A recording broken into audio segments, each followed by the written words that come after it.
Respondendo um dos comentários que deixaram em um dos vídeos aqui do canal, eu vou falar para vocês a minha experiência que eu tive com o sobreninho. Então, se você quer saber sobre isso, fica ligado nesse vídeo até o final. Bora lá pro vídeo. Pra quem não me conhece, meu nome é Wellington, aqui da Golden Mel, só apicultor há quase 2 anos. No vídeo de hoje eu vou falar pra vocês, pessoal, a minha experiência que eu tive com o sobreninho, se eu gostei, se eu não gostei, quais foram os meus resultados com o sobreninho. Se você quer saber sobre isso, fica ligado nesse vídeo até o final. Mas antes de conferir o vídeo, pessoal, já sabe, curte esse vídeo, se inscreve no canal, ativa o sininho das notificações e bora lá pro vídeo.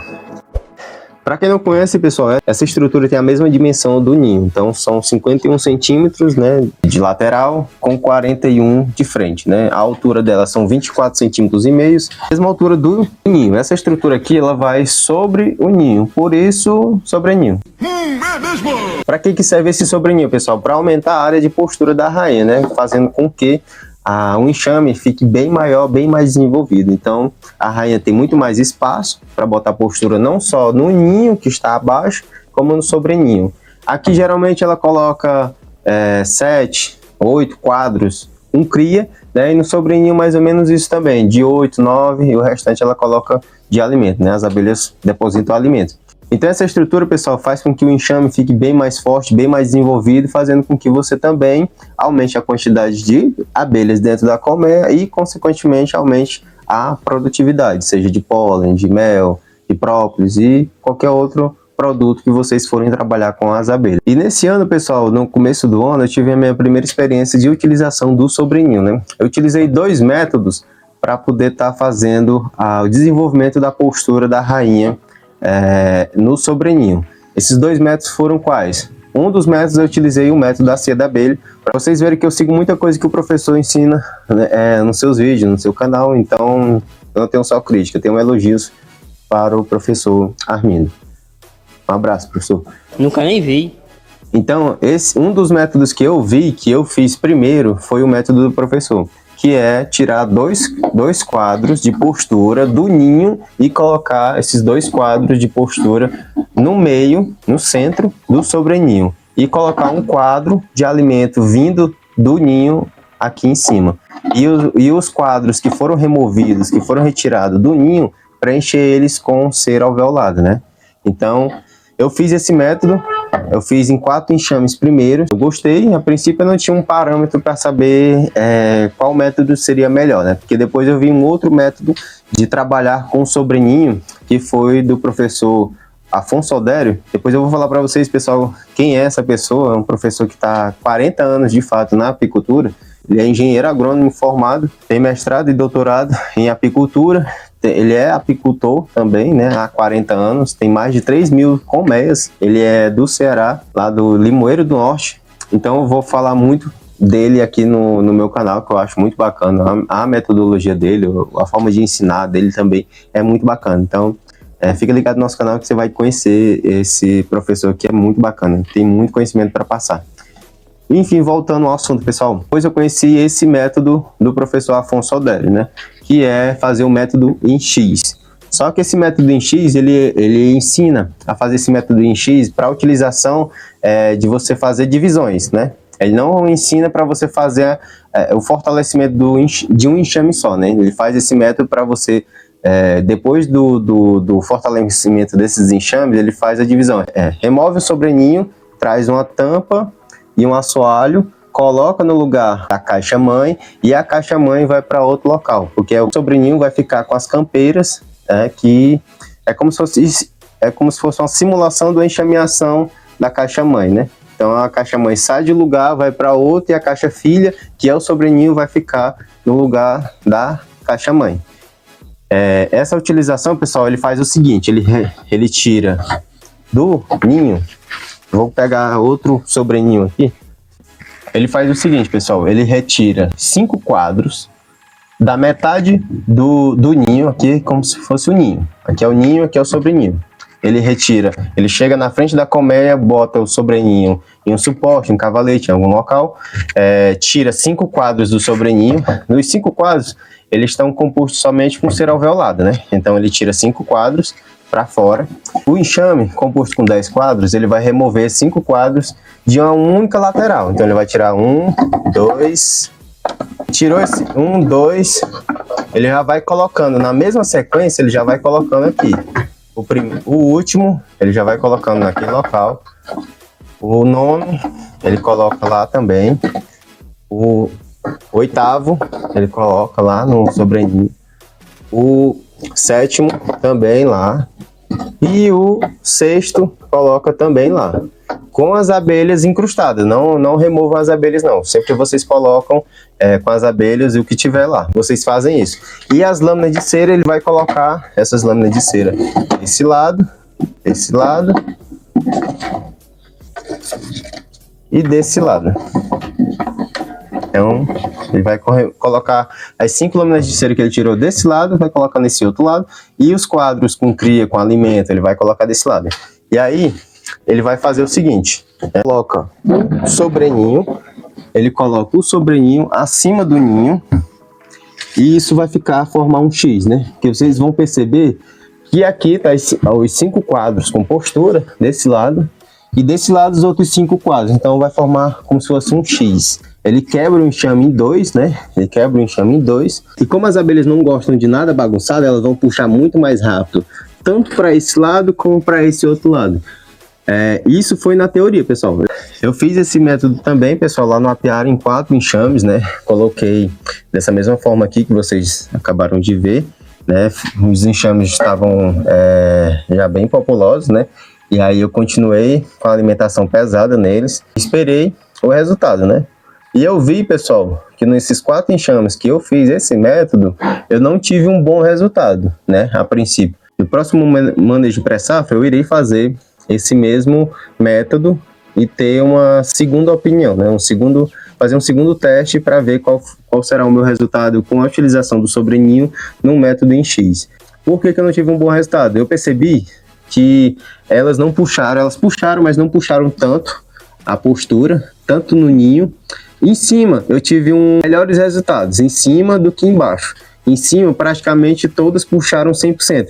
Já embaixo, eu descobri, vou até passar vídeos aí para vocês, eu descobri que os quadros, os 5 quadros de lâmina de cera alveolada que foram colocados embaixo, elas mal trabalharam, elas mal puxaram. Então, eu percebi que elas abandonaram o ninho e foram, alguns enxames, né? Abandonaram o ninho e trabalharam mais o sobreninho. No ninho tinha muito mais alimento, tinha enxames que não tinha nem postura.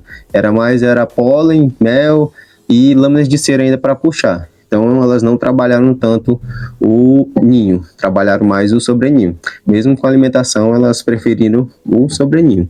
Eu não sei o que aconteceu, mas eu percebi isso, né? Depois eu fiz um outro manejo.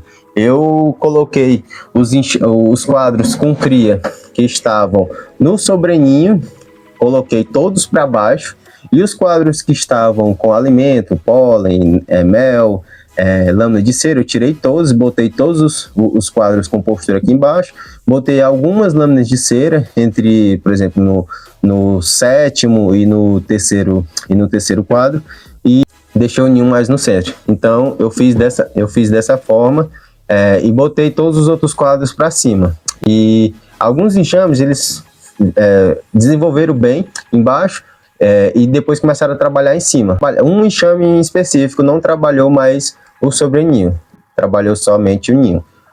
Mas também tem um outro fator, eu parei a alimentação, né? Desde março que eu não alimento mais os enxames, estavam bem populosos mesmo, muito forte. Então desde março, quando eu parei a alimentação, ao final, lá no dia 20, 25 de março, eu parei a alimentação e até no dia de hoje eu nunca mais alimentei nenhum enxame, né? Então eles se desenvolveram muito nesse período de fevereiro a março, que eu usei o sobreninho, né, nesses 2 métodos. No método do professor da Cia da Abelha, eu vi que elas se desenvolveram muito mais rápido, mas foram os primeiros enxames, né? Porque eu fiz assim, pessoal, eu trabalhei com o método do professor da Cia da Abelha, colocando esses 3 quadros do ninho para o sobreninho, e entrei com a alimentação. Esses outros eu fiz 2, 3 semanas depois que eu já tinha começado essa alimentação desse primeiro método, né? De tirar os 3 quadros e colocar em cima. Então, eu não sei se isso influenciou. Ou seja, esses outros enxames que eu fiz esse outro método, eles passaram menos tempo sendo alimentados. esse período de fevereiro e março era o período mais alto aqui de produção de mel, e eu estava alimentando meus enxames, que eu ainda desconhecia o período certo de produção de mel. Isso pode sim ter influenciado, né, na questão do resultado. E agora eu vou falar para vocês, pessoal, qual foi o meu resultado de produção de mel com a utilização do ninho e do sobreninho. Mas eu vou falar também para vocês, pessoal, que aqui na nossa região não é tão comum a utilização do sobreninho.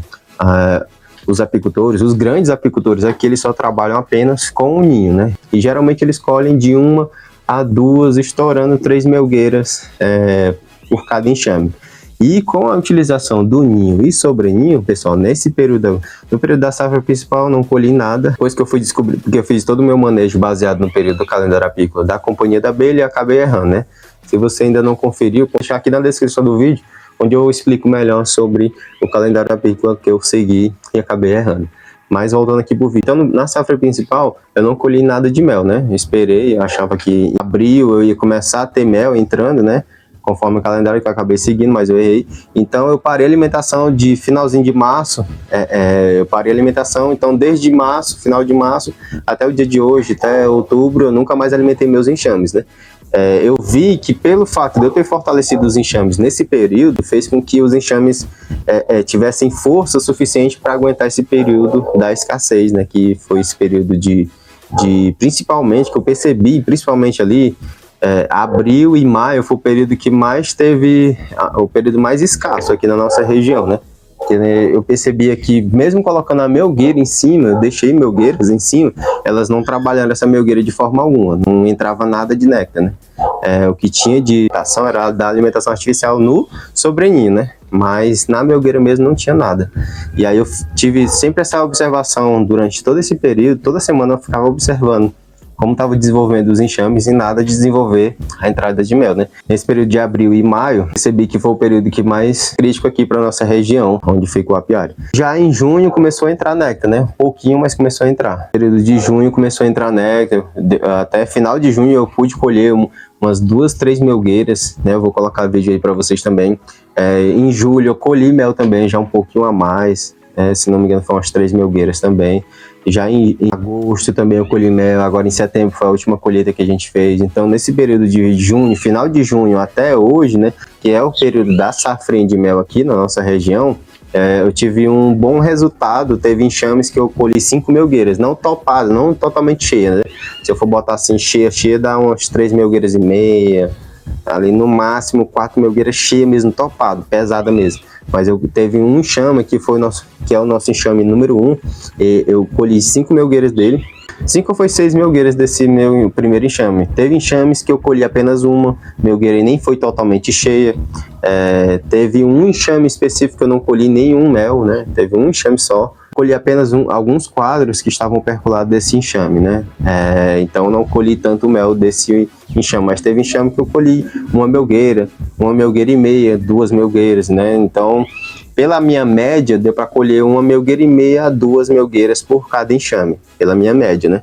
Já eu, conversando com outros apicultores locais, eles falavam que nesse ano estava muito fraco de néctar, estava muito fraco de mel, a produtividade deles foram baixas, né? E é porque é muito próximo à região, é uma cidade aqui vizinha, mas é próximo, é cerca de 20 a 30 quilômetros de distância do meu apiário, né?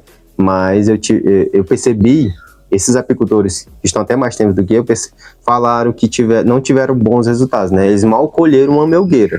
Então eu fiz um paralelo, pessoal, com a utilização do ninho e sobreninho, mesmo não alimentando, mesmo passando meses e meses não alimentando esses enxames, eu tive um bom resultado na safrinha de mel. Já eles não alimentaram os enxames, né? Até onde eu sei, não alimentaram os enxames, mas eles trabalharam apenas com o ninho. E trabalhando apenas com o ninho, eles tiveram um resultado ali de cerca de uma melgueira, ou menos de uma melgueira, né? Então eu percebi que a utilização do sobreninho é válido, né? A utilização do sobreninho é válido, que é algo que eu pretendo trabalhar nessa próxima safra que está se aproximando. Então eu irei trabalhar com o sobreninho novamente, né? Ver qual foi o resultado, e daqui a alguns meses farei um outro vídeo falando para vocês qual foi o meu resultado no período da safra principal de mel aqui da minha região. Mas eu indico para você testar, pessoal. testem, façam o teste com vocês, utilizem esses dois métodos que eu falei para vocês. Pode ser que o método em X dê certo para vocês.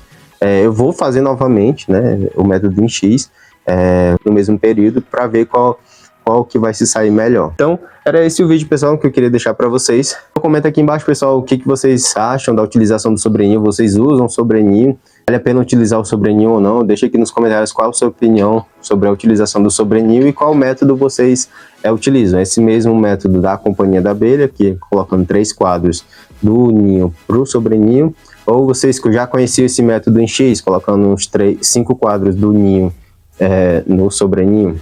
Fala aqui embaixo, comenta aqui embaixo, pessoal, deixa aqui nos comentários. Antes de terminar esse vídeo, pessoal, curte esse vídeo, se inscreve no canal, ativa o sininho das notificações e deixa aqui embaixo seu comentário bacana. Tamo junto, valeu, falou, é nóis. Deus abençoe a todos.